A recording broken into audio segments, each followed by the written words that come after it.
Welcome back to the Wizard Shop. You got a car with a pesky battery drain, you let it sit for 2 days and you come back out and it's dead. We're going to show you how you can find out what is going on with your car. Let's get started.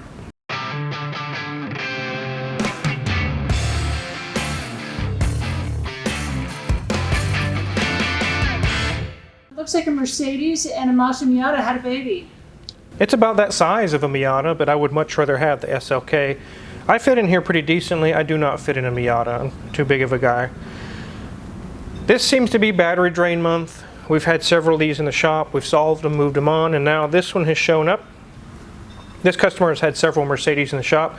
Really good customer. We enjoy doing work with him. But one of the complaints is when it sits for a while, the battery goes dead.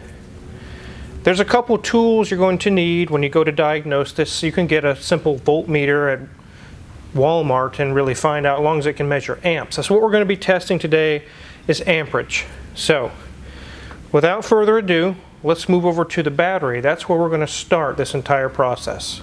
So this is an R170 or a 2001 SLK320 Mercedes-Benz.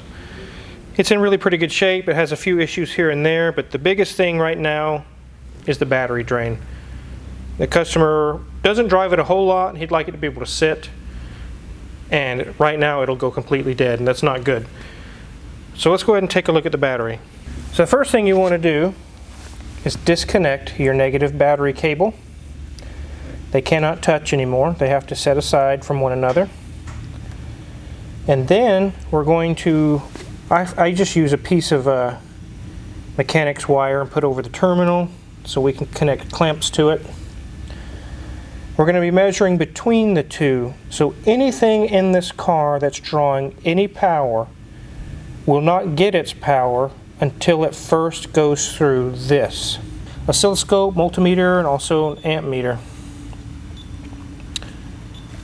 And set up for 10 amps. One thing to keep in mind while we're using a tool like this is you don't want to turn on your headlights or start the engine or something crazy while we have this hooked up, because you're going to run all that power through your little tester. It'll probably blow a fuse and very likely could damage it. So make sure you're starting engines, and you want to listen to a song really loud on the radio. Make sure you get that out of the way before you do this. So now we have our battery disconnected. Let's go ahead and hook up the terminals from the amps meter. So we'll hook one to the little wire and one to the terminal, just like so.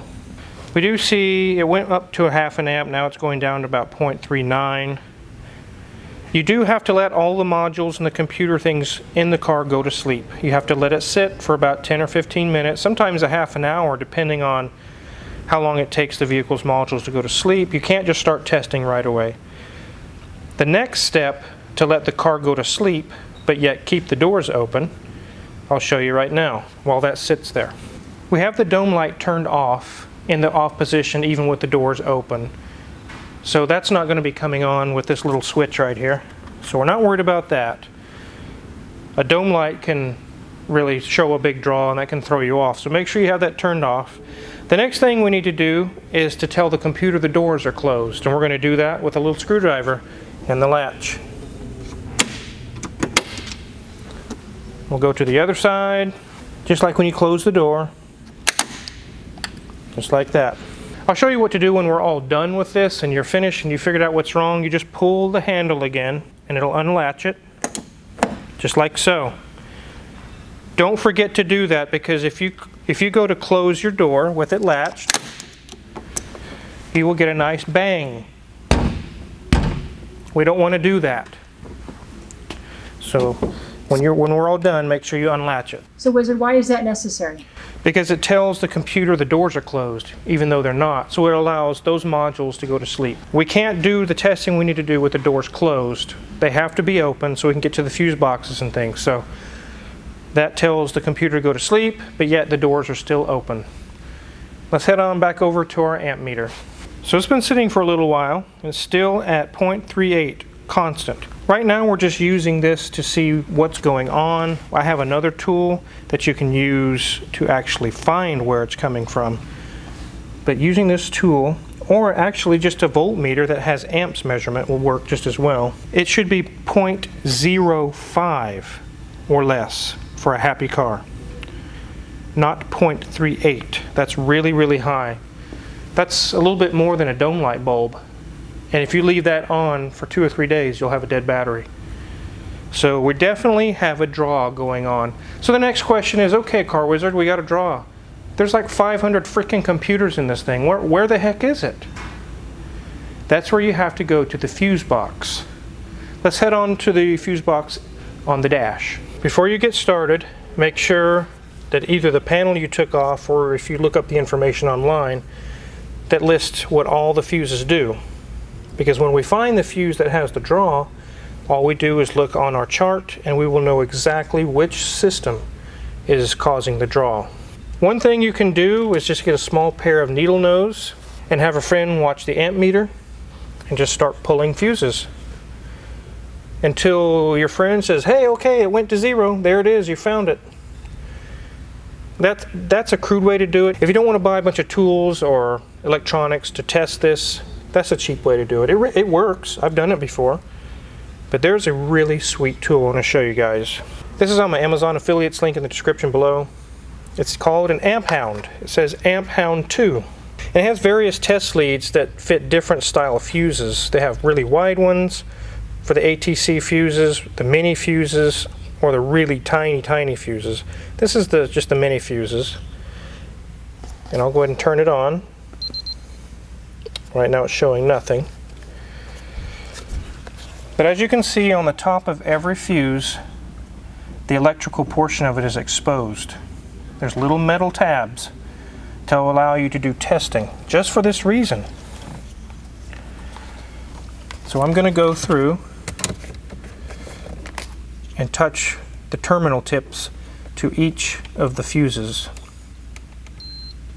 0, 0. We'll just keep on going down the line here.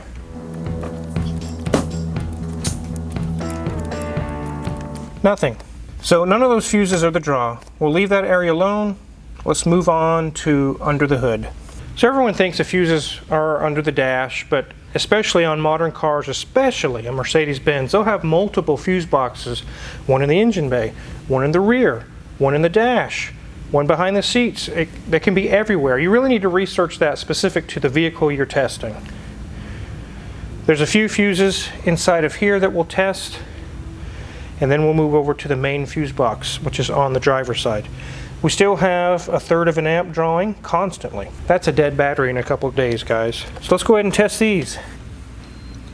0, 0, 0, 0, 0. And I've already tested the maxi fuse. There's nothing really going on there. So there's nothing drawing in this fuse panel here.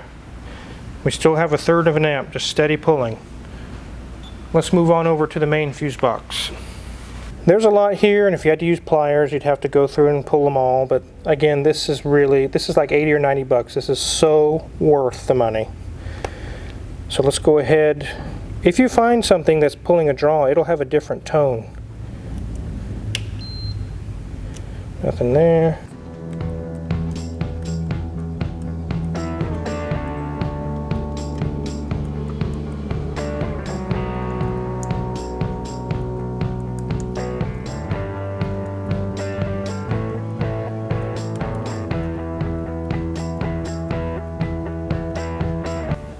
There's very, very small amperage. That's really not enough to worry about. That's like 0.005. Let's keep on moving to the next one.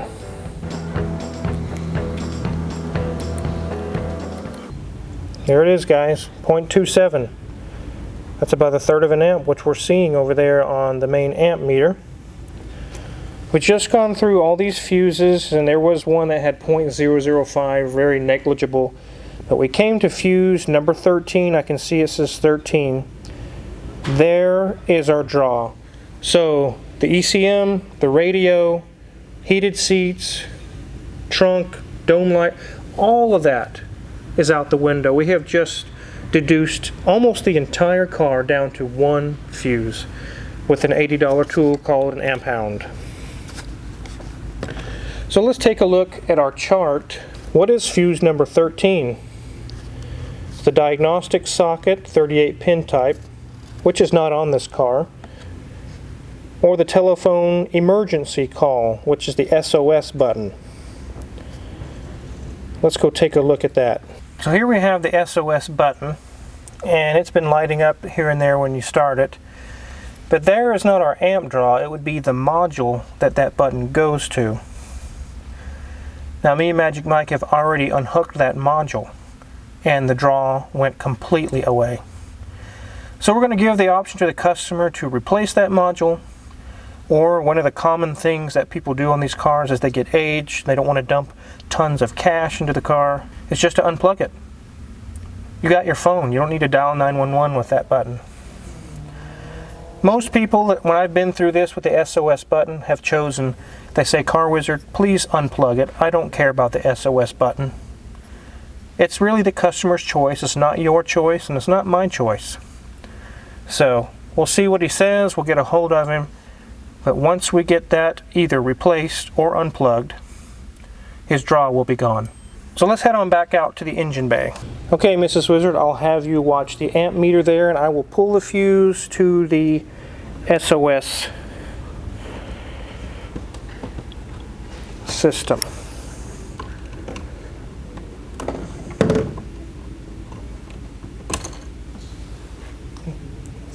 Zero. 0.01. That's exactly where it needs to be. I told you guys it needs to be 0.05 or less. And are we below that, Mrs. Wizard? We are. We are. So if we replace or just disable the SOS system on this car, problem solved. No more battery drain.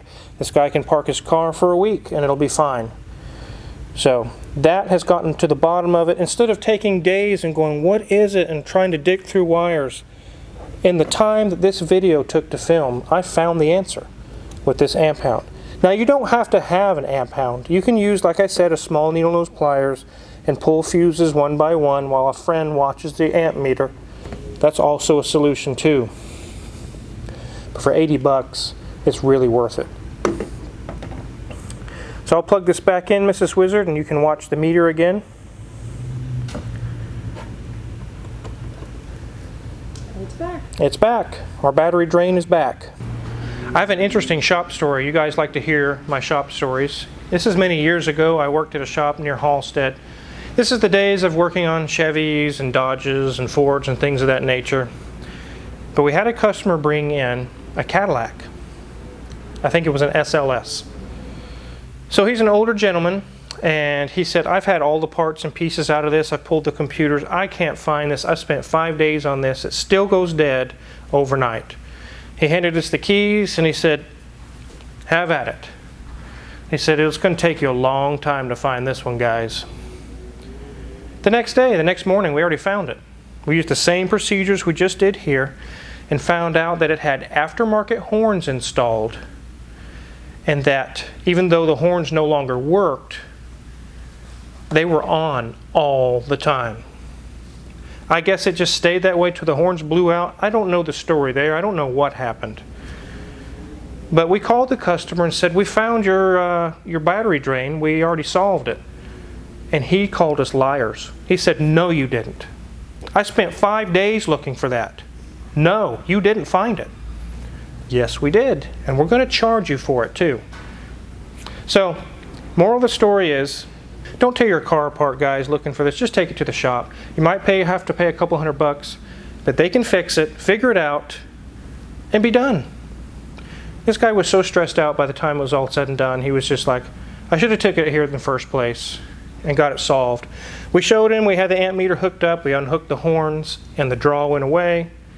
We gave it back to the customer, and it was a week later. He called us. He said, it's perfect. It doesn't die in the morning. The battery's full in the morning. I'm really happy about that. So It kind of sounds like the drain that's in my SL500.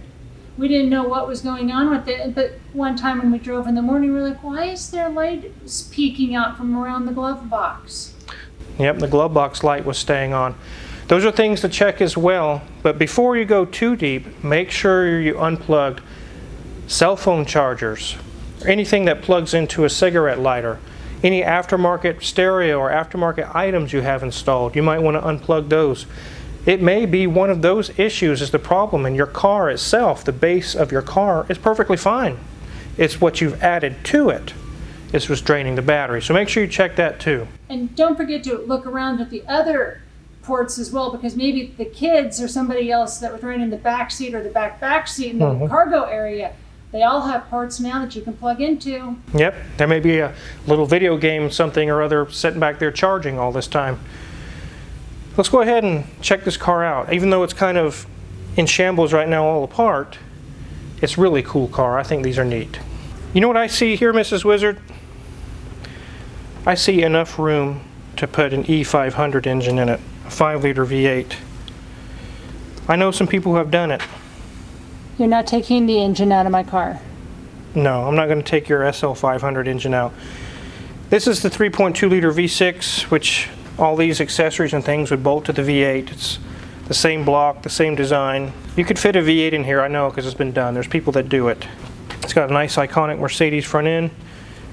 These are a smaller car. If you're a big guy like me, you could probably fit in just fine. But if you're really, really tall, 6'6", unless you're going to put the top down, this is probably not a car for you. But as you can see, it's a 2-seater. There is 0 provisions for children. But this one's in good shape. The interior's nice. The dash is nice. It's not all cracked and beat up. I do see a bezel is missing on this mode dial. A chrome ring that goes around there. The wood's in decent shape. The seats aren't cracked or all beat up. It's got some miles on it. It's an older model, but it's in decent shape. That's probably to access to unlock that in case the hydraulic portion of it quits. Speaking of hydraulics, let's head to the trunk.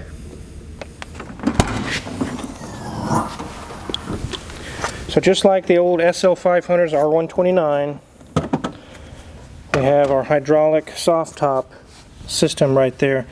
All these are hydraulic lines. They are not electrical or pneumatic or anything like that. There's our hydraulic reservoir. You put soft top hydraulic fluid in. So this is a very similar system to those, and it looks like somebody's had to fill some fluid in it. I don't know if it's leaking, but it's not here for any issues with this. So I'm just showing you guys. Very, very similar setup. Let's go ahead and take a look around the car. It's a little bit dirty because it was driven in the rain, but it's not dented or beat up or scratched. Actually, the dirt swirl pattern on here almost gives it a marbled effect. Maybe you should keep it that way. Maybe not. Looks like expensive onyx marble or something. Tires are about 3/4 gone, but they're still okay. You can look at the caliper right there. Mrs. Wizard's looking, and it looks kind of crusty. That tells me the car does a lot of sitting. But the customer has made us aware that it does do a lot of sitting. No big deal there. The doors are not caved in. The wheels are in decent shape. I think this would be a fun little car to cut up in, to act crazy in. It'd be really, really fun. And these are rear-wheel drive too as well. It's not front-wheel drive. So thanks for following along, guys. I hope that helps you if you've got a battery drain that's making you pull your hair out. You'd be like, what am I going to do with this? This will help you give some tips that maybe you may get to the bottom of it and be able to solve it yourself and save quite a bit of money. And I see something back there that might be the next video.